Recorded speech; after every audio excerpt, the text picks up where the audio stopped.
Dans la vidéo précédente, je parlais de Single Source of Truth, ce concept reposant sur un registre de référence reprenant l'ensemble des données que vous partagez avec le reste de votre organisation.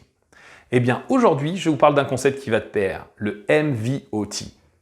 La version originale, c'est Multiple Versions of Truth, mais je lui préfère Multiple Views of Truth, car c'est de cela dont on parle, des visions différentes d'une même donnée de référence. Reprenons l'ensemble.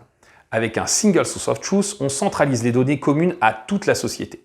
Si on prend une SGP, on peut imaginer que cela comprend les positions et les VL qui sont utilisées par à peu près tout le monde.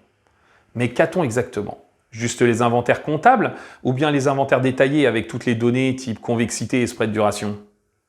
Si l'on a uniquement les inventaires comptables, cela ne va pas servir à grand monde. Que ce soit à la gestion ou au risque, il va falloir ajouter un paquet de données supplémentaires.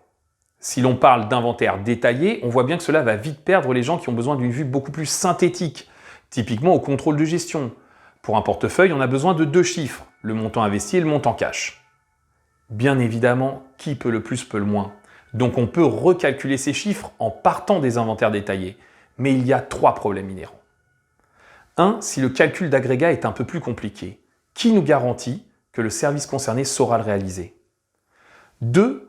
Comment le calcul va-t-il être réalisé? Dans Excel? Si c'est ponctuel, pourquoi pas? Mais si c'est récurrent, bonjour le risque opérationnel.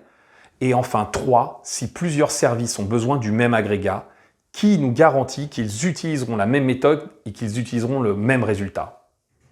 C'est donc pour ne pas pâtir de la rigidité d'un Single Source of Truth qu'on y adjoint le concept de Multiple Views of Truth. On fait coexister plusieurs façons de voir les mêmes données. Si l'on reprend notre exemple, on aura les inventaires comptables, les inventaires détaillés, les inventaires DAF qui reposent tous 3 sur une même donnée de référence et qui sont accessibles en un même endroit de confiance. Je vous laisse méditer tout cela et on se retrouve dans 2 semaines pour une nouvelle vidéo Data, Innovation et Asset Management.